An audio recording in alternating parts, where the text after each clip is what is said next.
निर्विघ्नं कुरु मे देव सर्वकार्येषु सर्वदा। वक्रतुण्ड महाकाय सूर्यकोटिसमप्रभा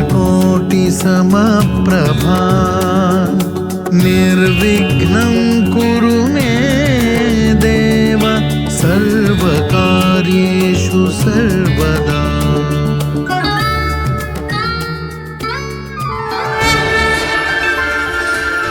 फुटाणेमाईंचा राजा आणि बाचल परिवारातर्फे सर्व गणेश भक्तांचे हार्दिक हार्दिक स्वागत.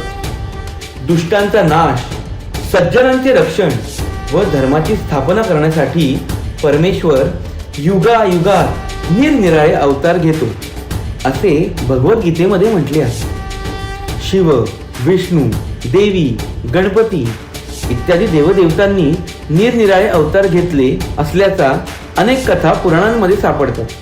त्यातील विष्णूंनी एकूण 24 अवतार घेतले असल्याचे भगवत पुराणात सांगितलेले आहे. परंतु पुराणांनी त्यातील 10 अवतारच प्रमुख मानले आहेत. तर सुरुवात करूया मत्स्य अवतारापासून. सत्यव्रत मनुराजा सूर्यदेवतेला आर्द्र देताना त्याच्या कमंडलूत एक लहानसा मासा आला.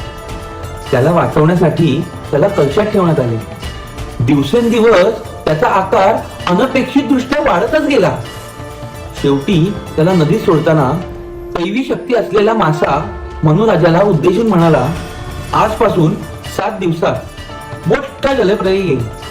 त्यावेळी तू सप्तऋषी, वनस्पती, प्राण्यांना घेऊन पर्वतावर असलेल्या बोटीत ये आणि ती बोट माझ्या शिंगाला बांध. मी प्रलयात तुमच्या सर्वांचे रक्षण करेन. असे मत्स्य अवतारातील योगदान. विष्णूंच्या सांगण्यावरून अमृत प्राप्तीसाठी देवदानवांनी समुद्र मंथन करण्यासाठी हात मिळवणी केली. काही जडीबुटी समुद्रात टाकून मेरू पर्वताला शेषनाग बांधून मंथन करण्यास सुरुवात केली. पण पर्वत खाली बुडू लागला तेव्हा विष्णुदेवांनी भल्या मोठ्या कासवाचा अवतार घेऊन पर्वत पाठीवर घेतला आणि मंथन सोपे केले. ते अमृत मोहिनी रूपातून कसे फक्त देवांनाच मिळाले हे आपल्या सर्वांना माहिती आहेच.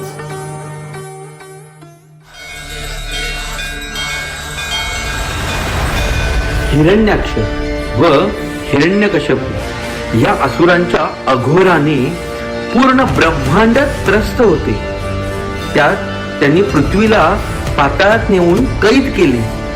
तेव्हा विष्णूंनी वराह म्हणजे डुकराचा अवतार घेऊन आपल्या मजबूत दातांवर पृथ्वीला पेलवून ब्रह्मांडात तिच्या जागी आणून सोडली आणि हिरण्याक्षासोबत युद्ध करून आपले दात त्याच्या शरीरात घुसवून त्याचा वध केला.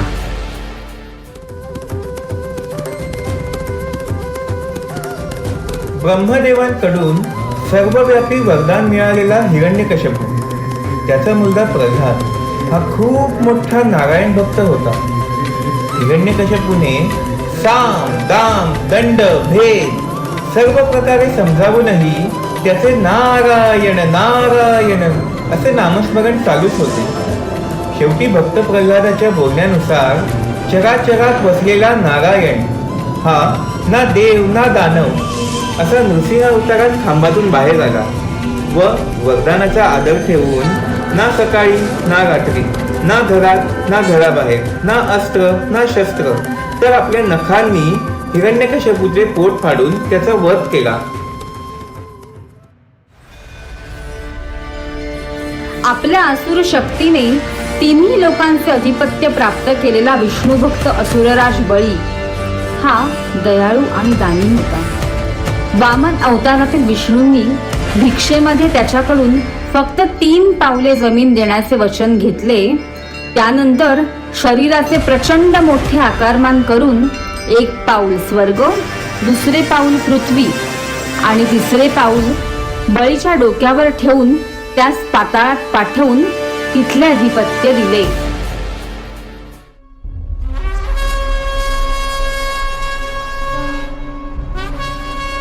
ऋषी जमदग्नींच्या आश्रमातील कामधेनूच्या इच्छेपोटी दत्तात्रयाकडून मिळालेल्या वरदानांचा दुरुपयोग करून राजा कांतीवीरार्जुन यांनी ऋषी जमदग्नी व इतर सर्व ब्राह्मणांचा वध केला.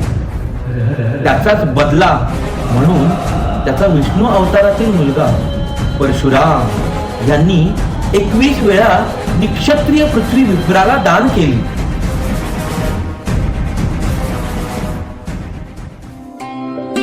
आपल्याला माहित असलेल्या कौसल्या दशरथाच्या पुत्रावस्थेतील राम अवताराला सतयुगामध्ये सीता स्वयंवर, कैकईमुळे वनवास, सीताविरह, वानर सेनेची मदत, हनुमंतासारखे दास, रावण वध, सीतेची अग्निपरीक्षा, लवकुश संतान प्राप्ती अशा खडतर प्रवासातून जाऊनच आदर्श पुरुषाचे स्थान मिळाले.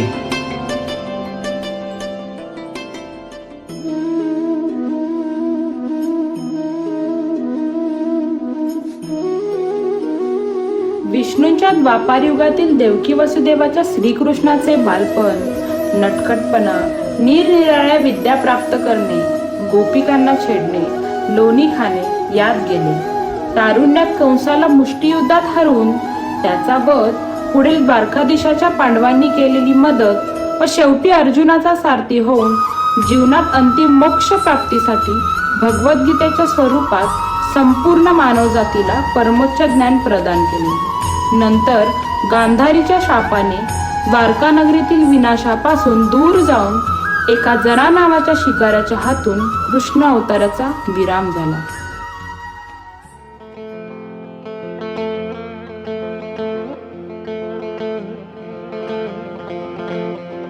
कृष्ण अवतारानंतर श्रद्धेची जागा शून्य असलेल्या व गमावून बसलेल्या हिंदू धर्माचे कलयुग चालू झाले. इसवी सन पूर्व 563 मध्ये शुद्धोदन व महामाया यांच्या पोटी विष्णूंनी सिद्धार्थ नावाने अवतार घेतला. सर्व शास्त्रार्थांचा अभ्यास करून लग्न होऊन त्यांना पुत्रप्राप्तीही झाली. एकदा नगराची सैर करताना गरिबी काय, वृद्धशोक, अंतयात्रा, हाल अपेष्टा या नवीन पण दुःखद गोष्टींची त्यांना ओळख झाली. 29व्या वर्षी संसार त्यागून ज्ञानप्राप्ती व योग साधना, तसेच 35व्या वर्षी सलग 7 दिवस व 7 रात्र त्यांनी तपस्या केली. तेव्हापासून गौतम गोत्रातील सिद्धार्थाला गौतम बुद्ध हे नाव मिळाले. सर्वांना शांती व सद्भावनेची शिकवण देऊन एका बोधी वृक्षाखाली त्यांनी देह त्यागला. 4,32,000 वर्षांपैकी फक्त 5,124 वर्षे संपलेल्या कलियुगात गौतम बुद्धांनंतर अनेक संतांनी दुष्परिणामांचा व दुःखाचा ऱ्हास करण्याचा प्रयत्न केला. पण जेव्हा वाढता प्रभाव, वैज्ञानिक उत्क्रांती, असत्य, हिंसा हे चरणसीमेपर्यंत पोहोचले, तेव्हा सज्जनांचा उद्धार करून दुर्जनांचा नाश करण्यासाठी विष्णू भगवान सफेद घोड्यावर बसून कल्की अवतारात पृथ्वीवर जन्म घेईल व कलियुगाचा अंत होऊन नवयुगाची सुरुवात होईल.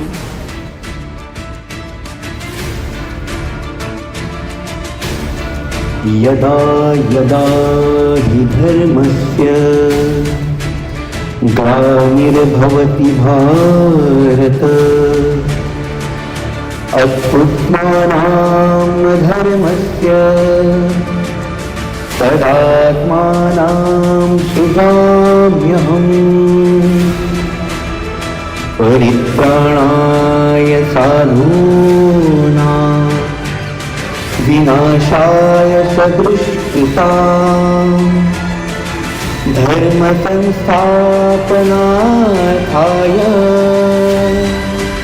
संभवामि युगे युगे. जेव्हा जेव्हा धर्माची ग्लानी होईल आणि अधर्माचा उदय होईल, तेव्हा तेव्हा पाप कर्म करणाऱ्यांचा नाश करण्यासाठी आणि साधू संतांचा उद्धार करण्यासाठी, तसेच धर्माची रक्षा करून त्याची स्थापना करण्यासाठी युगायुगांमध्ये मी जन्म घेईन.